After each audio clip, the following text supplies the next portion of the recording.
अभी जो परीक्षा हुई हम लोगों ने भी रिक्वेस्ट किया है, उन लोगों ने आश्वासन दिया कि बहुत जल्दी रिज़ल्ट आ जाएगा।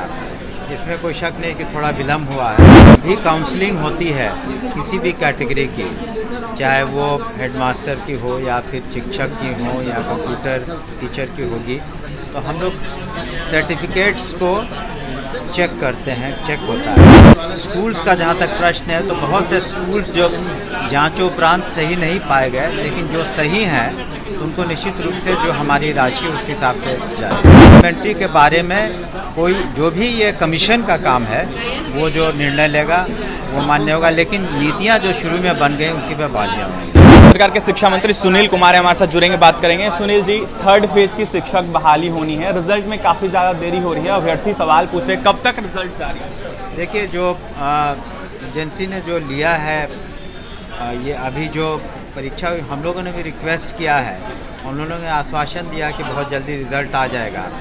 इसमें कोई शक नहीं कि थोड़ा विलम्ब हुआ है, लेकिन उम्मीद कर रहे हैं कि बहुत जल्दी रिज़ल्ट आ जाएगा। जैसे आएगा तो बाकी की जो पोस्टिंग इत्यादि की कार्रवाई हम लोग करेंगे। सुनील जी, लगातार फर्स्ट फेज की बहाली को लेकर पटना हाई कोर्ट में मामला चल रहा है। ऐसे में कंप्यूटर साइंस को लेकर कहा जा रहा है कि कुछ फर्जी सर्टिफिकेट पर अभ्यर्थी बहाल हो गए, इसको लेकर जांच का भी आदेश दिया गया है। तो ऐसे में इसको लेकर क्या कुछ हो रहा है?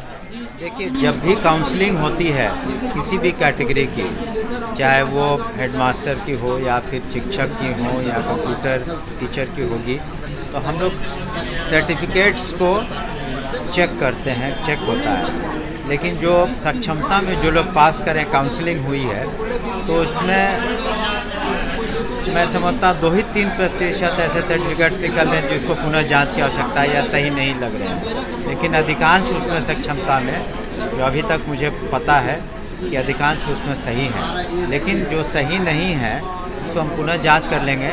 निश्चित रूप से अगर कोई फर्जी निकलता है उस पर हम लोग कार्रवाई करेंगे। वित्त रहित शिक्षक जो हैं वो लगातार अपनी मांगों को लेकर डटे हुए हैं। पटना में एमएलसी फ्लैट में आज प्रदर्शन कर रहे हैं। साथ ही जो सीपीआई एमएलसी हैं संजय सिंह, वो भी प्रदर्शन कह रहे हैं कि अनुदान नहीं, वेतन चाहिए, वेतन की मांग कर रहे हैं जो वित्त रहित शिक्षक हैं। देखिए, जो वित्त रहित स्कूल्स का जहाँ तक प्रश्न है तो बहुत से स्कूल्स जो जांचों उपरांत सही नहीं पाए गए, लेकिन जो सही हैं तो उनको निश्चित रूप से जो हमारी राशि उस हिसाब से जाएगी। अंतिम सवाल है, थर्ड फेज की बहाली को देखते हुए कई सारी और भी मांगे अभ्यर्थियों के द्वारा की जा रही है।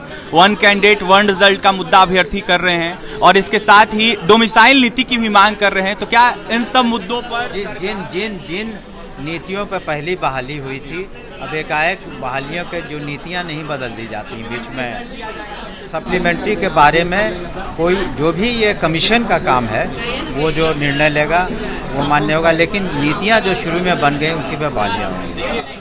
कहिए, शुरू में उसी पर बात होगी। बिहार सरकार के शिक्षा मंत्री सुनील कुमार थे, अपनी प्रतिक्रिया दे रहे थे। वित्त रहित शिक्षकों का मामला हो या फिर TRE 1 में जिस तरीके से फर्जी अभ्यर्थी पकड़े गए हैं उनका मामला हो, उन तमाम विषयों पर अपनी बातें रख रहे थे, अपना स्टैंड क्लियर करते हुए यह साफ कहते हुए नजर आए थे कि जांचें जारी है, जो भी गलत करेगा उनके डॉक्यूमेंट का जांच हो रहा है, उन पर कार्रवाई की जाएगी। ऐसे में पारदर्शिता की बात की जाए तो पूरे तरीके से पारदर्शिता के साथ बिहार में बहाली होगी।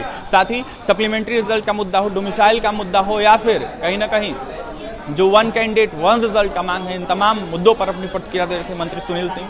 तो वहीं क्या कुछ कहते हैं मंत्री सुनील कुमार, आपने सुना है। अब जाकर देखने वाली बात यह होगी शिक्षक अभ्यर्थियों का मुद्दा कब तक सरकार सुलझाती है। और तमाम खबरों के लिए बने रहे हमारे साथ। कैमरा सहयोगी विकास हैं, बहुत बहुत धन्यवाद।